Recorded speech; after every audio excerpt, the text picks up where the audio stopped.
وقال الذين لا يرجون لقاءنا لولا أنزل علينا الملائكة أو نرى ربنا لقد استكبروا في أنفسهم وعتوا عتوا كبيرا يوم يرون الملائكة لا بشرى يومئذ للمجرمين ويقولون حجرا محجورا وقدمنا إلى ما عملوا من عمل فجعلناه هباء منثورا أصحاب الجنة يومئذ خير مستقرا وأحسن مقيلا ويوم تشقق السماء بالغمام ونزل الملائكة تنزيلا الملك يومئذ الحق للرحمن وكان يوما على الكافرين عسيرا ويوم يعض الظالم على يديه يقول يا ليتني اتخذت مع الرسول سبيلا يا ويلتى ليتني لم أتخذ فلانا خليلا لقد أضلني عن الذكر بعد إذ جاءني وكان الشيطان للإنسان خذولا وقال الرسول يا رب إن قوم اتخذوا هذا القرآن مهجورا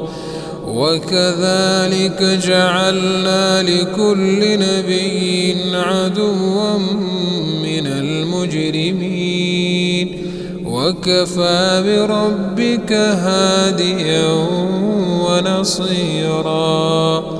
وقال الذين كفروا لولا نزل عليه القرآن جملة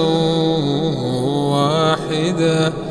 كذلك لنثبت به فؤادك ورتلناه ترتيلا ولا يأتونك بمثل إلا جئناك بالحق وأحسن تفسيرا الذين يحشرون على وجوههم إلى جهنم أولئك شر مكانا وأضل سبيلا ولقد آتينا موسى الكتاب وجعلنا معه أخاه هارون وزيرا فقلنا اذهبا إلى القوم الذين كذبوا بآياتنا فدمرناهم تدميرا وقوم نوح لما كذبوا الرسل أغرقناهم وجعلناهم للناس آية وأعتدنا للظالمين عذابا أليما وعادا وثمود وأصحاب الرس وقرونا بين ذلك كثيرا وكلا ضربنا له الأمثال وكلا تبرنا تتبيرا ولقد أتوا على القرية التي أمطرت مطر السوء أفلم يكونوا يرونها بل كانوا لا يرجون نشورا وإذا رأوك إن يتخذونك إلا هزوا